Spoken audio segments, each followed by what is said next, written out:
अगर आपने अभी तक पार्ट 1 नहीं देखा तो पहले पार्ट 1 देखें और उसके बाद ये पार्ट 2 आपको समझ में आएगा। चलिए शुरू करते हैं पार्ट 2। सिद्धार्थ की बुआ का एक पुत्र था जिसका नाम देवदत्त था। वह पूरे जीवन काल में सिद्धार्थ का विरोधी रहा। कई बार उसने सिद्धार्थ को मारने का भी प्रयास किया, जबकि उनका चचेरा भाई आनंद पूरे जीवन काल में सिद्धार्थ का सहयोगी रहा और सिद्धार्थ को बुद्धत्व प्राप्त होने के बाद वह बुद्ध का प्रमुख शिष्य बन गया। राजमहल में राजकुमारों की भांति सिद्धार्थ का पालन पोषण होने लगा।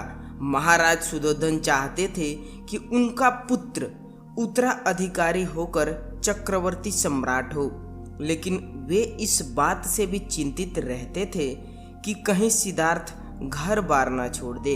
अतः राजा ने सिद्धार्थ के लिए भोग विलास का पूरा प्रबंध कर दिया। तीनों ऋतुओं के लिए उपयुक्त 3 महल बनवा दिए। सैकड़ों दास दासी उनकी सेवा में रख दिए और शिक्षा दीक्षा का प्रबंध महल के अंदर ही कर दिया।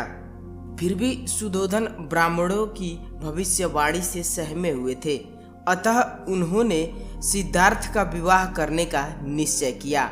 तभी उन्हें याद आया कि कुछ दिन पूर्व महल में हो रहे एक समारोह में एक अति सुंदर कन्या ने नाग नृत्य किया था और कुमार सिद्धार्थ ने उस कन्या में रुचि भी दिखाई थी। उस कन्या का नाम यशोधरा था। वह राजा सुधोधन के ससुराल पक्ष से राजा दंडपाणी की पुत्री थी।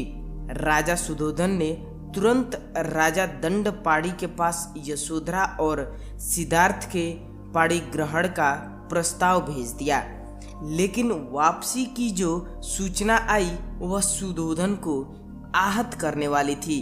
राजा दंडपाणी ने सूचित किया था कि कुमार सिद्धार्थ में संस्कारिता का अभाव है, अतः यशोधरा से उनका विवाह नहीं हो सकता है। वैसे भी कुछ अन्य राजकुमारों ने भी यशोधरा का हाथ मांगा है, अतः यशोधरा का विवाह स्वयंवर के माध्यम से ही हो सकता है।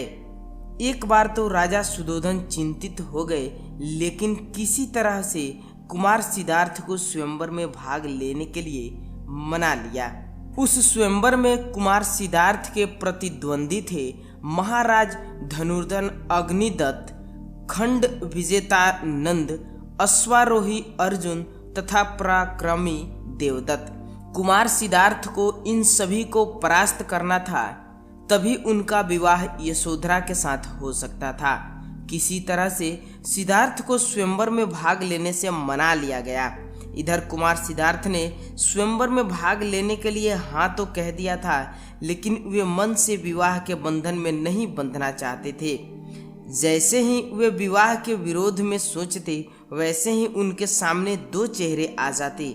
एक पिता का आशाकुल चेहरा और दूसरा यशोधरा का प्रेमाकुल चेहरा। अंततः सिद्धार्थ अपने प्रिय अश्व कंथक पर सवार होकर स्वयंवर के लिए चल पड़े। स्वयंवर स्थल पर पूरी तरह से दुल्हन की तरह सजा हुआ था। ऐसा लग रहा था जैसे सभी दिशाओं का श्रृंगार एक साथ किया गया हो। एक ओर यशोधरा भी उपवन के फूलों में बीच गुलाब जैसी बैठी थी। प्रतियोगी भी तैयार थे। कुमार सिद्धार्थ भी अनमने मन से प्रतियोगियों में शामिल हो गए। कई तरह की कठोर प्रतियोगिताएं हुई और कुमार सिद्धार्थ विजयी रहे। सबसे अंत में सबसे कठिन प्रतियोगिता घुड़सवारी की थी, जिसमें 3 चक्कर लगाने के बाद चौथे चक्कर में जो यशोधरा के पास पहुंचेगा उसे ही विजयी घोषित होना था। प्रतियोगिता शुरू हुई। पहले 2 चक्कर में कुमार सिद्धार्थ पीछे रहे। उन्हें पीछे देख यशोधरा का मन व्याकुल हो रहा था। उनके चेहरे का रंग फीका हो रहा था, क्योंकि वे मन ही मन कुमार सिद्धार्थ का वर्ण कर चुकी थी। उन्होंने आंखें बंद कर ली, लेकिन यह क्या, कंथक के पैर जैसे हवा में उड़ने लगे और चौथे चक्कर में कंथक कुमार सिद्धार्थ को लेकर सबसे पहले यशोधरा के पास पहुंचा। दूर से ही सिद्धार्थ चिल्लाए, यशोधरे। आवाज सुनकर यशोधरा की जान में जान आई और उसने आंखें खोली। देखा सामने कुमार सिद्धार्थ खड़े मुस्कुरा रहे थे। सिद्धार्थ ने प्रतियोगिता जीत ली थी। यशोधरा ने वरमाला उनके गले में डाल दी। यद्यपि यशोधरा के पिता इस विवाह को नहीं चाहते थे, क्योंकि वे कुमार सिद्धार्थ का भविष्य जानते थे, लेकिन सिद्धार्थ ने न चाहते हुए दो प्राणियों के प्राणों को सींच दिया, एक सुधोधन और दूसरी यशोधरा। और ऐसे में उन दोनों का विवाह बहुत ही सफल रहा और आगे अपना जीवन व्यतीत साथ में करने लगे।